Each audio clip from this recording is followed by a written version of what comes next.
Existe um cenário que se apresenta positivo em relação ao próprio entendimento do STF em matéria de direito do trabalho.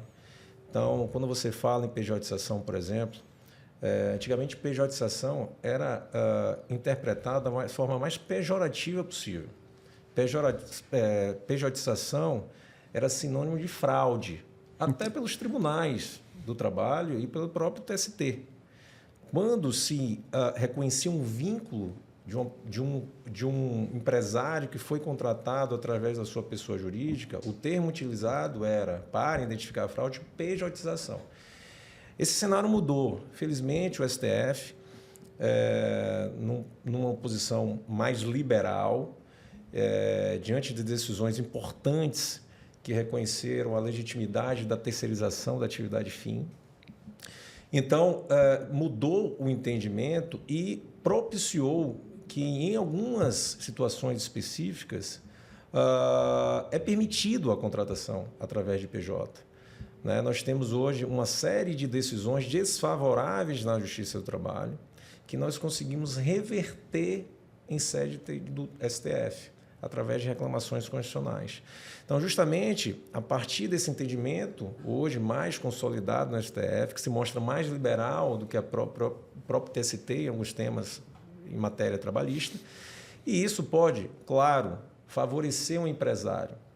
Eu não estou dizendo que todo e qualquer tipo de pejotização é permitido. Eu digo o seguinte, eu nem gosto de usar a questão de favorecer o empresário. É favorecer a humanidade. Claro, é livre porque iniciativa. Quando o empresário ele contrata mais, ele abençoa mais vidas, ele paga melhor. Se ele tem uma carga em cima, ele não consegue correr. Claro, claro. É o Poder Judiciário, claro, tirando essas amarras que possa, de fato, representar uma prosperidade econômica. Esses dias eu estava fazendo um bate-papo com as pessoas que me seguem sabem que eu fiquei 14 anos na Samsung. Sim. E depois disso eu abri uma consultoria chamada Goshen Land, que é uma consultoria de expansão de negócios e a gente atende os diversos tipos de clientes. Muitos são startups. Eu gosto muito do modelo startup, mas também tem empresa média, empresa grande. Acabei de te falar que a gente vai receber um grande empresário e assim por diante.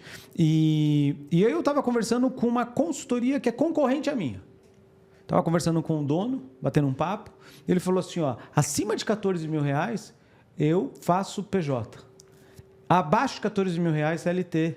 E eu falei, mas por quê? Ele falou assim, porque parte-se do princípio que existe um entendimento que acima de 14 mil reais o cara sabe o que ele está fazendo. Perfeito. Isso veio com a reforma trabalhista. A reforma trabalhista criou a figura do empregado hipersuficiente. Que empregado é esse? O que ganha o dobro do teto da Previdência, que hoje dá em torno de 15 mil, esse valor um pouco defasado, 15 mil e fração, e que detém nível superior, diploma de nível superior. Para esse empregado, você não pode supor uma debilidade na contratação, na negociação dos termos do seu trabalho. Portanto, a lei deu a oportunidade que esse empregado negociasse diretamente com o seu empregador. E essa negociação tenha legitimidade, que essa negociação seja possível e tenha, de fato, efeitos legais. Mesmo então, o cara sendo uma pessoa exclusiva para a empresa? Mesmo sendo. Isso não acontece com o empregado comum. Isso não acontece com o empregado comum. Ou seja, o empregado pode sim negociar condições de trabalho, desde que, obviamente, respeitado as leis trabalhistas. Isso está no artigo 444 da CLT. Então, eu posso dizer assim que... Então, foi criado esta figura que, portanto, tem uma maior liberdade negocial. Claro que não é toda e qualquer condição que pode ser negociada, mas sim, diversas negociações podem... mas diversas condições podem ser negociadas, tal como são negociadas em acordos coletivos de trabalho, de forma individual, entre o empregador e esse hipersuficiente. Então, isso é considerado para efeito, inclusive, entendimento, isso é um dos critérios utilizados pelo STF para validar ou não a contratação de PJ. Porque a partir do momento que a lei entende que aquele empregado que atende aquelas condições não pode ser considerado um hipossuficiente, ou seja, abaixo, que não teria capacidade negocial. Então, aquele que está acima disso tem capacidade negocial e não pode alegar, portanto, que foi lesado na contratação. Então, e você tem acompanhado casos de alguém processando um empresário que era PJ acima de R$15 mil e perdeu? Sim, vários.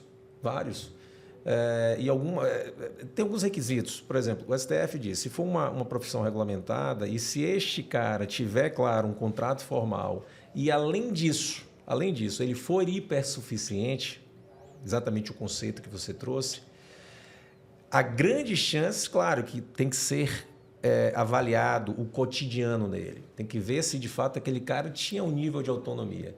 Mas, observando e atendendo esses critérios, existe uma grande chance de ser validada a contratação por PJ. Pouco empresário sabe disso.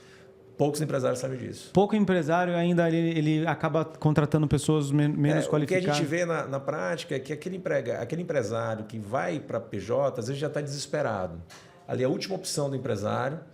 Já, de fato, os custos trabalhistas estão altíssimos, os encargos trabalhistas estão, claro, trazendo um custo muito alto para a operação. E aí PJiza a diretoria, a gerência, claro que tem que ser observado esses requisitos. Entendi. Podemos citar, por exemplo, médicos. Os médicos, boa parte deles, que são contratados através de PJs, preferem esse modelo de contratação na sua contratação.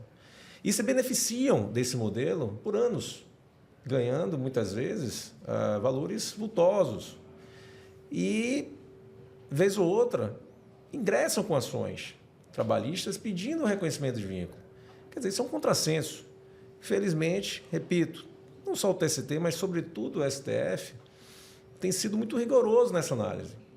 Então,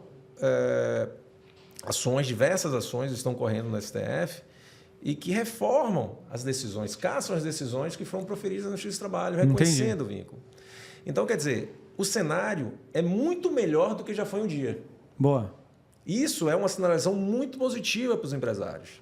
Ou seja, a avaliação de pejotização, repito, um termo antes considerado pejorativo, é uma possibilidade, observando, obviamente, com toda a cautela, com toda a parcimônia, a situação do dia a dia, do cotidiano daquele profissional, mas se torna uma possibilidade concreta a partir desse entendimento do STF. Muito bom.